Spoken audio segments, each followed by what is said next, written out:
सुप्रभातम। ज्ञान वैविध्य शिक्षा चैनल में आप सभी का हार्दिक स्वागत, अभिनंदन।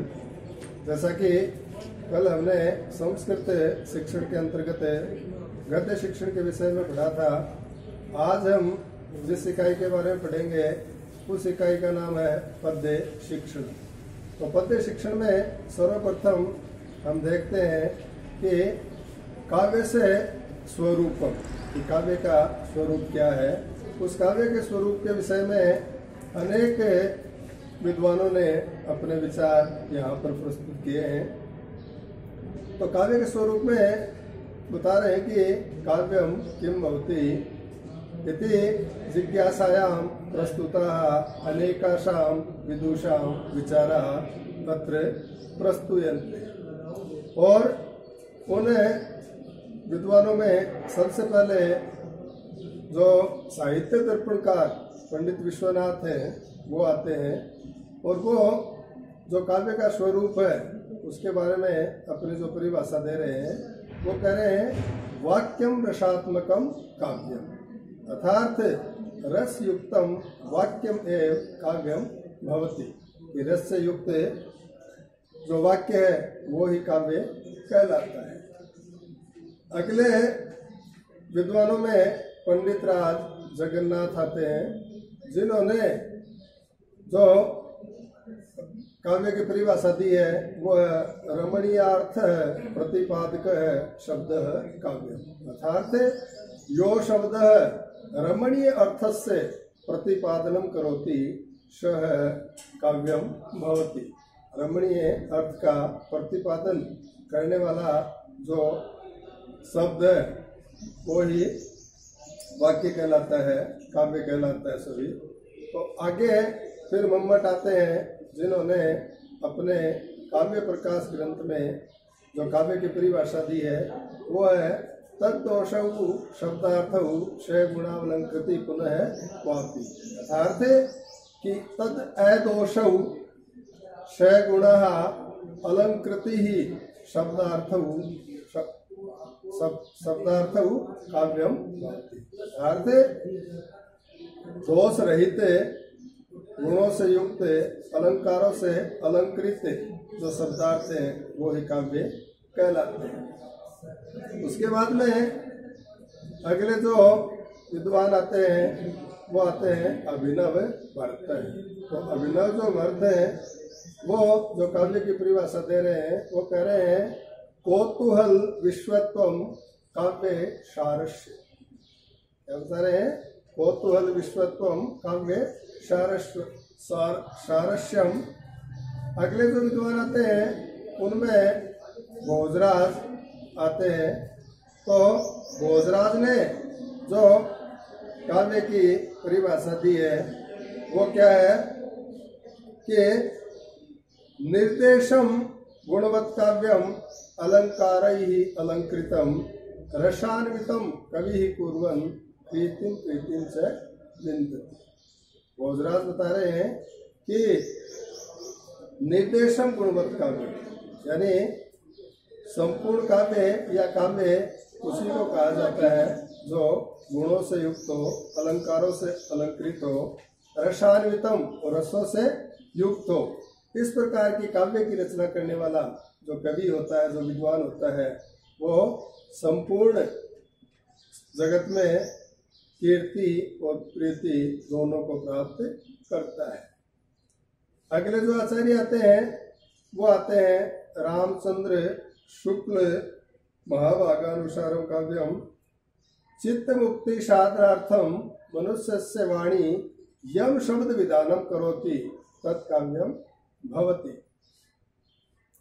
अगले जो कवि हैं ध्वनिकार आनंदवर्धन, वो भी काव्य से आत्मध्वनि स्वीकरोति उक्तम अपि, काव्य को आत्मध्वनि स्वीकार करते हुए कहते हैं कि काव्य से आत्मा ध्वनि। उन्होंने काव्य की आत्मा किसे माना है? ध्वनि को माना है। आगे जो कवि हैं उनका नाम है वामन। तो वामन क्या कहते हैं कि काव्य से आत्मा रीति बन देती है। वो काव्य की जो आत्मा है वो किसको मानते हैं? रीति को मानते हैं। जैसा कि उन्होंने कहा है कि रीतिरात्मा काव्य से, उन्होंने जो काव्य की परिभाषा दी वो क्या दी है? रीतिरात्मा काव्य से। आगे आचार्य कुंतक आते हैं जो कहते हैं कि काव्य से प्राण है वक्रोक्ति, काव्य का जो प्राण है वो किसे कहा गया है?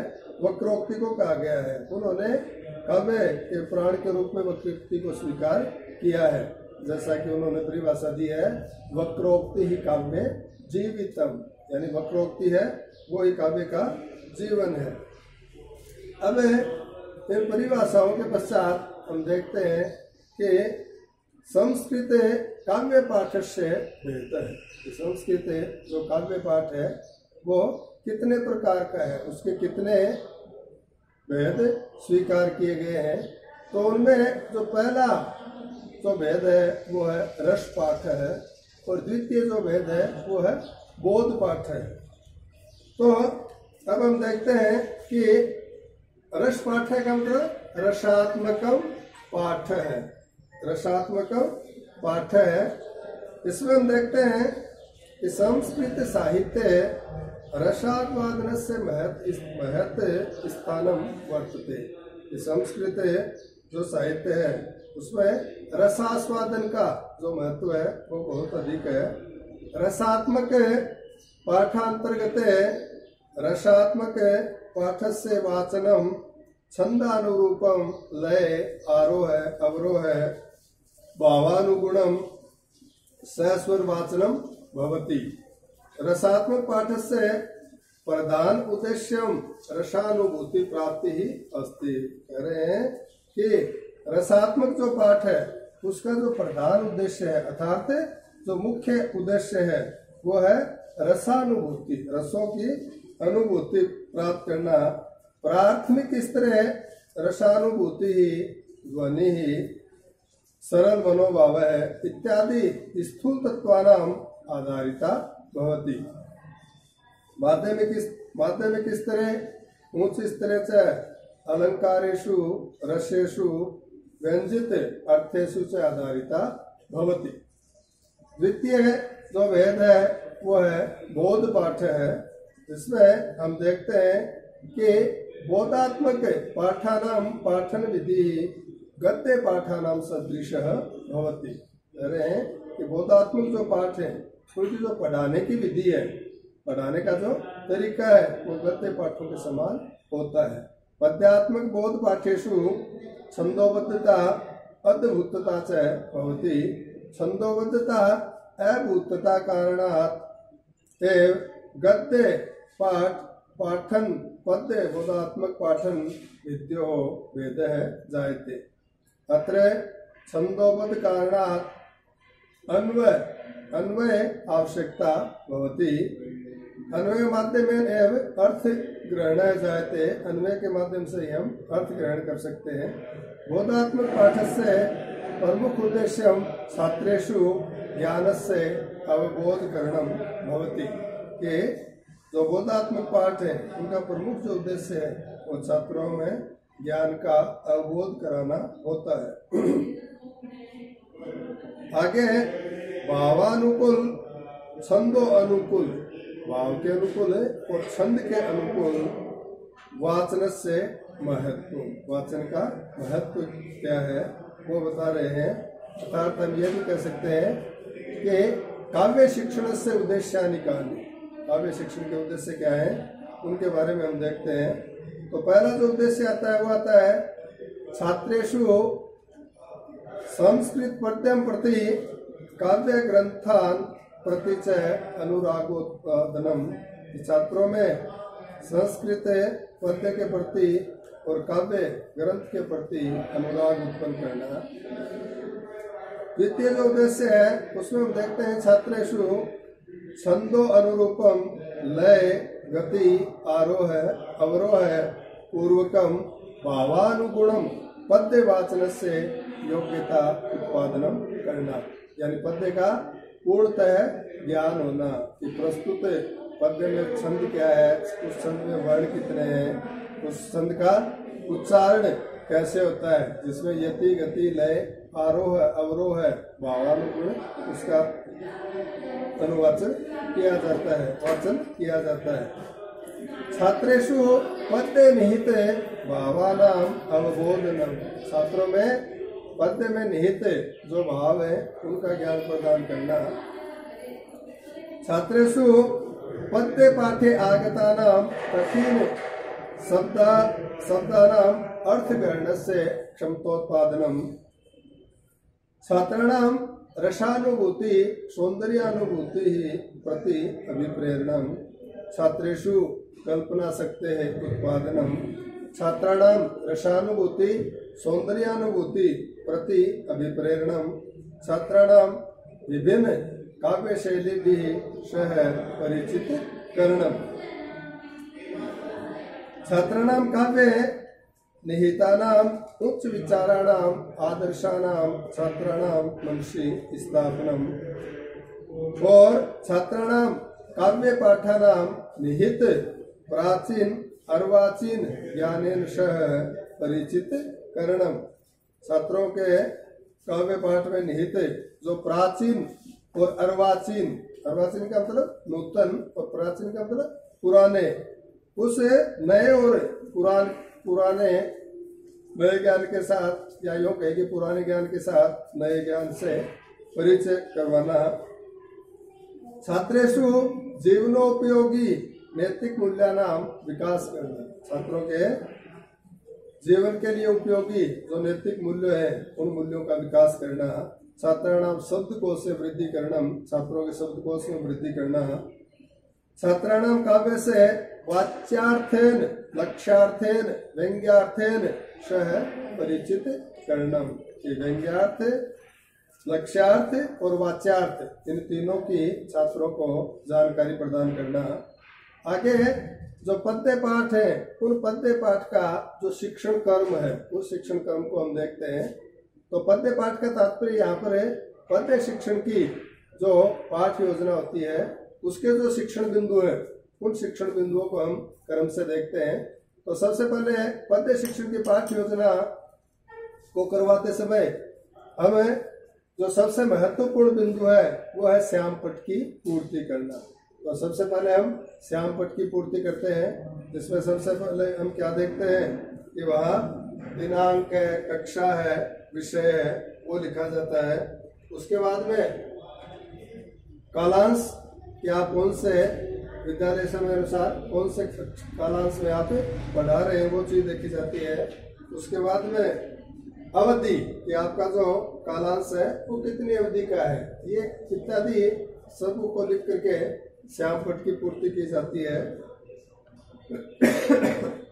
और उसके बाद में जो सामान्य उद्देश्य होते हैं, जो विशिष्ट उद्देश्य होते हैं, उन उद्देश्यों से सूक्ष्म रूप से छात्रों को उनकी जानकारी प्रदान की जाती है। और जो विशिष्ट उद्देश्य है जैसे ज्ञानात्मक, अवबोधात्मक, अभिवृत्त्यात्मक है, अभिउद्देश्यात्मक है इत्यादि जो विशिष्ट उद्देश्य है उनके बारे में छात्रों को जानकारी प्रदान कराना।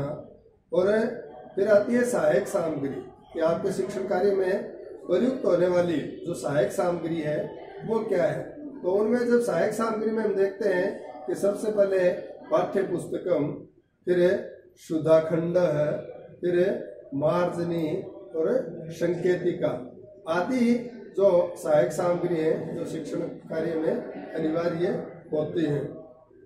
उसके बाद में हम पूर्व ज्ञान को देखते हैं। तो पूर्व ज्ञान का तात्पर्य जो हमारा शिक्षण सूत्र है ज्ञातात अज्ञातम, इस शिक्षण सूत्र को ध्यान में रखते हुए या प्रस्तावना करते हैं हम पूर्व ज्ञान में हम जिस विषय को पढ़ा रहे हैं उसके बारे में थोड़ी बहुत बच्चे जानकारी रखते हैं या नहीं रखते हैं, इस चीज का भी स्पष्टीकरण होना अनिवार्य होता है। प्रस्तावना, तो प्रस्तावना में जैसे हम प्रस्तावना लिखते हैं करते हैं तो उसमें जो शिक्षण सूत्र है ज्ञातात अज्ञातम प्रति इति शिक्षण सूत्र से अनुसरणं कृत्वा सरल प्रश्नानां माध्यमेन प्रस्तावनाया शिक्षक है, अध्यापक है, प्रस्तावनाया संपादनम करिष्यति। अर्थात कहने का तात्पर्य क्या है कि ज्ञात से अज्ञात की ओर इति शिक्षण सूत्र का अनुसरण करते हुए एक कुशल अध्यापक है, वो प्रस्तावना को संपादित करता है, जिसमें सरल से कठिन की ओर हम उन प्रश्नों का निर्माण करते हैं। और इसमें विशेष रूप से जो बात ध्यान रखने योग्य है वो होती है कि पहला जो हमारा प्रश्न होता है और उस पहले प्रश्न का जो आंसर होता है, उत्तर होता है, उस उत्तर से दूसरे क्वेश्चन प्रारंभ होता है, दूसरे क्वेश्चन से तीसरा क्वेश्चन प्रारंभ होता है और तीसरे से फिर चौथा जो समस्यात्मक प्रश्न होता है वो होता है। इस प्रस्तावना के बाद में हम उद्देश्य कथन करते हैं कि अद्य वयम पर्यावरण इति प्रकरणस्य माध्यमेन पर्यावरणस्य महत्व विषय पठिष्यामः। मान लीजिए हमारा टॉपिक है वो क्या है, पर्यावरण, तो उसके बारे में हम बताते हैं। उसके बाद में उद्देश्य कथन के बाद में विषयोपस्थापन, विषय की स्थापना की जाती है, जहाँ पर जो पाठ है उसका कुछ अंश, जिसे हम पैराग्राफ भी कह सकते हैं, वो हम लेते हैं और उसके अंतर्गत हम उसको आदर्श वाचन करते हैं। आदर्श वाचन में जो एक शिक्षक के द्वारा किया जाता है, उस समय सभी जो छात्र हैं उस शिक्षक के द्वारा किए जाने वाला जो आदर्श वाचन है उसको ध्यानपूर्वक सुनते हैं। उसके बाद में अनुकरण वाचन होता है, जो अध्यापक कक्षा के प्रत्येक छात्र से अलग पृथक रूप से वो अनुवाचन करवाता है। अनुवाचन में छात्र उस श्लोक का अनुवाचन उसी प्रकार करता है जिस प्रकार आदर्श वाचन में अध्यापक के द्वारा जो करवाया जाता है, जिसमें यति गति आरोह अवरोह है, सबका ध्यान रखा जाता है। उसके बाद में उस आदर्श वाचन और अनुकरण वाचन के आधार पर फिर बोध प्रश्नों की स्थापना की जाती है, जिसमें 3-4 बोध प्रश्न उस पढ़ाए गए जो पद्य है उसी से संबंधित जो हो वो पूछे जाते हैं। उसके बाद में स्पष्टीकरण होता है, जिसमें प्रस्तुत जो पद्य है उसका अन्वय किया जाता है। अन्वय के बाद में पद छेद किया जाता है और उसके बाद में काठिन्य निवारण हम करते हैं। काठिन्य निवारण के बाद में जो भाव विश्लेषणात्मक प्रश्न होते हैं वो किए जाते हैं। उसके बाद में तुलनात्मक अध्ययन होता है। तुलनात्मक अध्ययन का तात्पर्य यहाँ पर क्या है कि जो प्रस्तुत पद्य है हमारे आज के शिक्षण में, उस प्रस्तुत पद्य के समभाव भाव वाला जो पद्य होता है उसको यहाँ पर बताया जाता है, बच्चों से उसका वाचन करवाया जाता है। उसके बाद में सहस्वर वाचन होता है जो सभी बच्चों से साथ करवाया जाता है। उसका मुख्य उद्देश्य क्या होता है कि प्रस्तुत जो पद्य है वो चाहे आदर्श वाचन का पद्य हो और चाहे अनुकरण, बच्चों के द्वारा आदर्श वाचन का ही पद्य क्यों न हो, उसमें बच्चे उसको कंठस्थ कर सके, उसको याद कर सके। फिर प्रस्तुत जो श्लोक है उस श्लोक से भाषानुवाद है, उस श्लोक का बच्चों को अनुवाद बताना। फिर उस समभाव पद्य से रसात्मक जो प्रश्न होते हैं उन प्रश्नों को करना। और उसके बाद में आते हैं पुनरावर्ती प्रश्न जो समभाव पद्य से किए जाते हैं। और उसमें हमें 3 तरह के प्रश्नों का समावेश कर सकते हैं। इसमें पहला जो है वो है बहुविकल्पात्मक, यानी एक प्रश्न के जो 4 विकल्प होते हैं वैसा प्रश्न हम कर सकते हैं। दूसरा जो प्रश्न है वो रिक्त स्थान से संबंधित प्रश्न हो वो हम कर सकते हैं। और तीसरा अति लघुतरात्मक प्रश्न हम कर सकते हैं। और उसके बाद में अंत में हमें बच्चों को गृह कार्य देते हैं।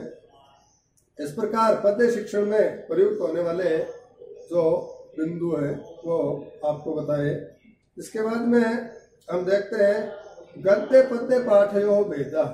गद्य और पद्य जो पाठ है उसमें भेद क्या है। तो सबसे पहले उद्देश्य नाम आधारे गद्य पद्य पाठ वेद है। तो उद्देश्यों के आधार पर गद्य और पद्य पाठ में क्या भेद है। तो सबसे पहले हम गद्य के जो उद्देश्य हैं उनको देखते हैं, उसके बाद में पद्य के जो उद्देश्य हैं उनको हम देखते हैं। तो गद्य में हम देखते हैं कि छात्राणाम मौनवाचन से आदर्श पाठ से च योग्यता प्रदान। छात्रों में मौनवाचन और आदर्श पाठ की योग्यता उत्पन्न करना, उचित आरोह अवरोह बलात् स्वराघात इत्यादि ज्ञान प्रदानम। गद्य पाठे निहित व्यवहारिक व्याकरण से ज्ञान प्रदानम, गद्य निहित विचारेण सह परिचित करणम और लोकोक्ति नाम ज्ञान करणम। तो ये थे उद्देश्यों के आधार पर गद्य के उद्देश्य।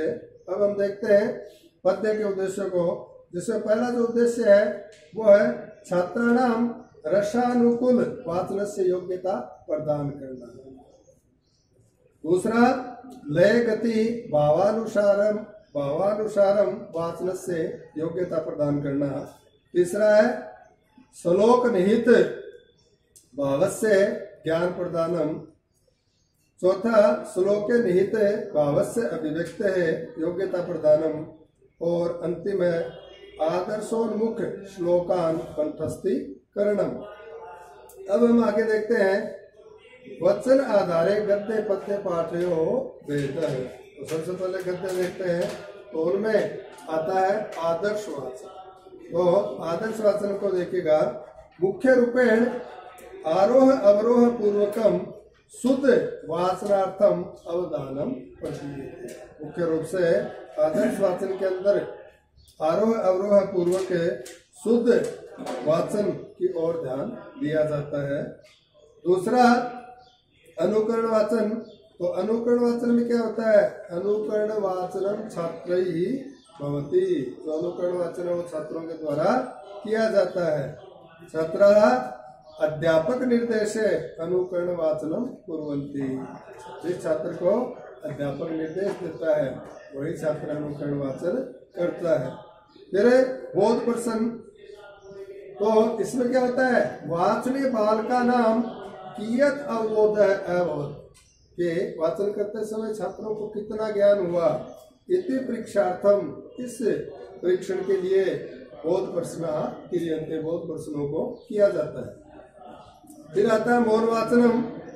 तो मौन वाचन में क्या होता है कि गद्य गहन अध्ययनार्थम मननार्थम से मौन वाचनम भवति। छात्र गद्य का गहन अध्ययन कर सके और उस पर मनन कर सके, इसलिए मौन वाचन किया जाता है। फिर आता है विचार विश्लेषणात्मक प्रश्न। इसमें क्या है कि छात्रेषु विचाराभिव्यक्त है क्षमतोत्पादनार्थम विचार विश्लेषणात्मक प्रश्न भवन्ति। ये छात्रों में विचाराभिव्यक्ति का क्षमता का उत्पन्न करने के लिए विचार विश्लेषणात्मक प्रश्न किए जाते हैं। अब आता है पद्य में। तो पद्य में हम देखते हैं आदर्श वाचनम। तो इसका मुख्य उद्देश्य क्या होता है कि भावानुसारम शुद्ध वाचनम प्रति अवधानम प्रदीयते, कि भावों के अनुसार शुद्ध वाचन के लिए ध्यान दिया जाता है। और अनुकरण वाचन में छात्र ही अध्यापकेन उक्तम भावानुगुणम पद्य से सस्वर वाचनम भवति। छात्र ही अध्यापकेन उक्तम, छात्रों को अध्यापक के बताए अनुसार भावानुगुणम, भावों के अनुसार पद्य का सस्वर वाचन होता है। फिर होता है केंद्रीय भाव प्रश्न। इसमें छात्रेषु भाव ग्रहण परीक्षणार्थम केंद्रीय भाव आधारित प्रश्न भवन्ति। और फिर आता है सस्वर वाचनम। अत्र मौन वाचन से स्थाने सस्वर वाचनम भवति, यानी गद्य में मौन वाचन होता है और पद्य में सस्वर वाचन होता है। फिर रसानुभूति प्रश्न आते हैं जिनमें पद्य छात्रेषु रसानुभूत्यर्थम रसात्मक प्रश्नः भवन्ति।